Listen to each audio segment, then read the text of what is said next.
What's up everybody, BigSweetC here with you. Got a special little video for you.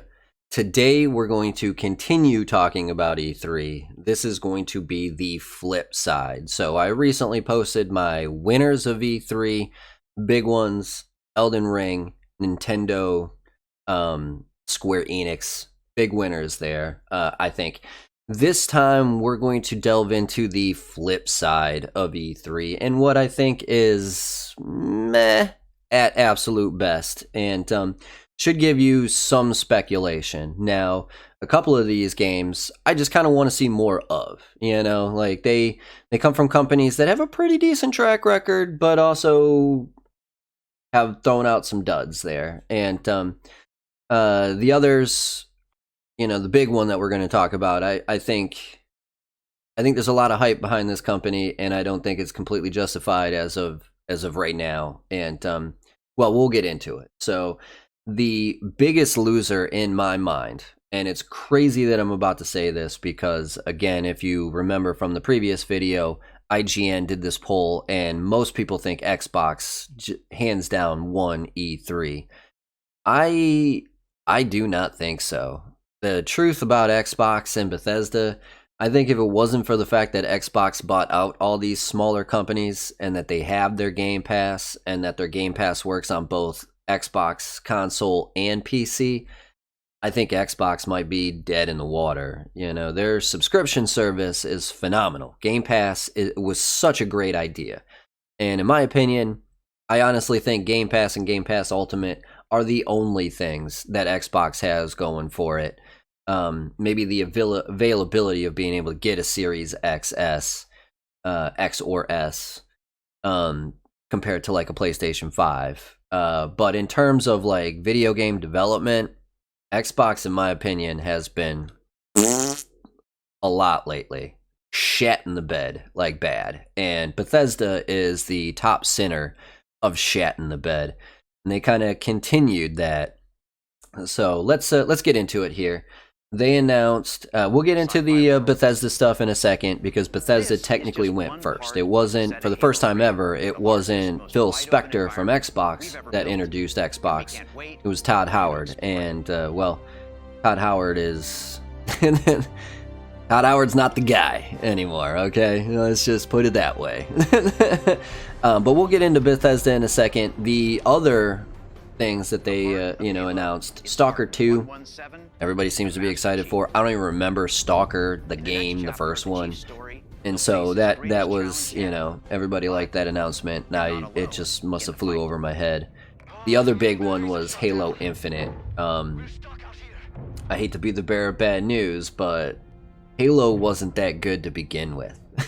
I know everybody loves Halo, Halo 2, all this stuff, and I'll give it its credit.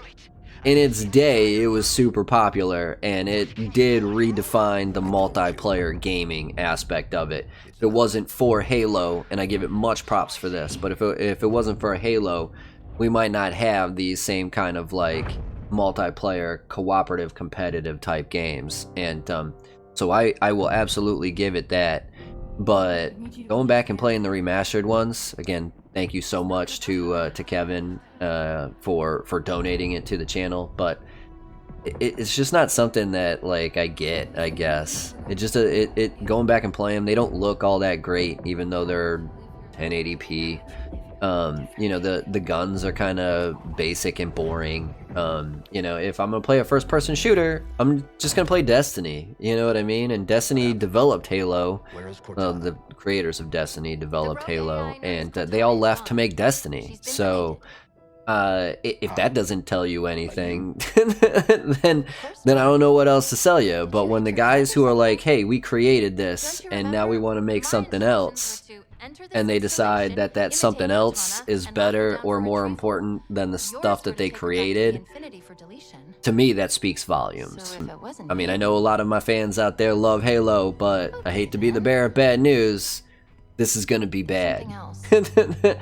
Speaking of bad, let's get into Bethesda. They finally released anything having to do with Starfield. I do kind of want to talk about a couple of games that I saw that I've put in the meh category for now because they kind of snuck up on me and I wasn't ready for them. And there's not quite enough out there yet for me to make an opinion.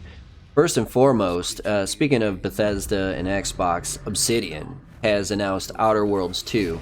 And literally the trailer is hilarious because they talk about, we don't really have anything other than this trailer right now, so enjoy the trailer.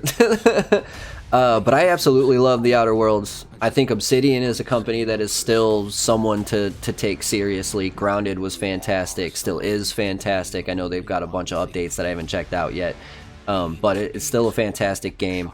The Outer Worlds, the original Outer Worlds, was amazing as well, and so I'm pretty excited about this. I just need to see more of it. And then finally, the last one I'm going to talk about is from Ubisoft, who I'm a huge fan of The Division. I really like The Division 2, and if I had any friends that actually played it on Xbox, I would definitely get into more of The Division 2.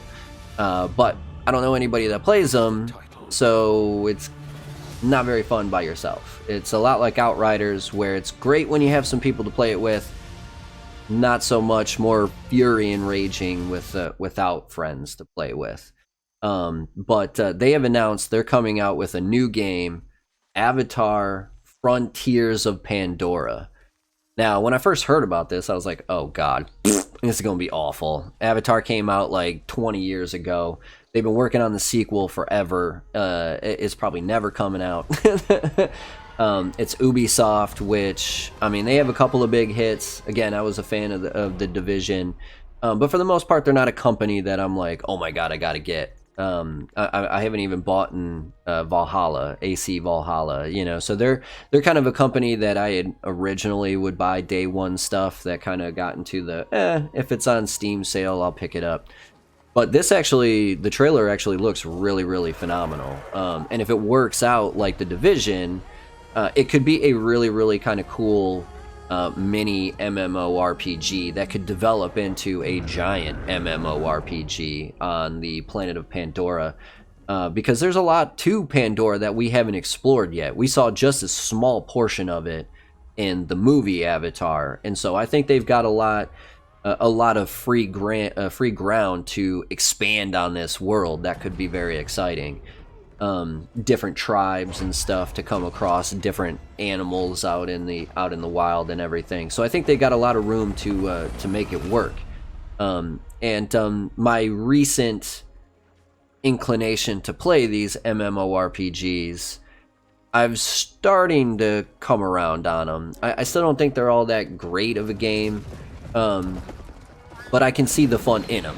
And if it's available on, you know, Xbox and I can share it with my wife, I'm going to be more inclined to play it because it does look beautiful. Ubisoft has fantastic game engines, and I think the game could be very, very cool, as long as they don't decide to go off the rails and destroy it. But again, I don't know anything about this other than the trailer that we've seen, and so these two games, Outer Worlds 2 and Avatar Frontiers of Pandora, they're only in the meh category because I don't know enough about them yet to really put them in the this was a winner. And so I hate kind of combining it with the losers aspect of it, but they're not winners yet. So that's why this is the meh category, not the loser category. I just need to know more about them. So let me know what you guys think. Those were my losers. I think was Xbox. My meh is Ubisoft and Obsidian with their two new ones. But let me know what you guys think. Drop those comments below. Was I completely off on Xbox? Are you expecting more out of Bethesda than I am? Please let me know, because I'm dying for any reason to get back into the good graces of Bethesda, but I haven't seen enough lately to warrant that kind of hype for it. But if you agreed with me, hit the comments. I always like knowing that I'm right. Either way, if you made it this far in the video, please do me that favor. Hit that like, hit that sub, hit that notification bell so you know when I do drop a new video or go live. Head on over to Twitch, Instagram, and Twitter. Follow me over there at BigSweetC. Either way, that's going to do it for this one. BigSweetC, that's me. Wishing YouTube, that's you. Wonderful day, night, morning, afternoon, evening, whatever time of day it might be. As long as you're watching, I'm wishing you a wonderful watching time. Sweetness. Signing off. Peace.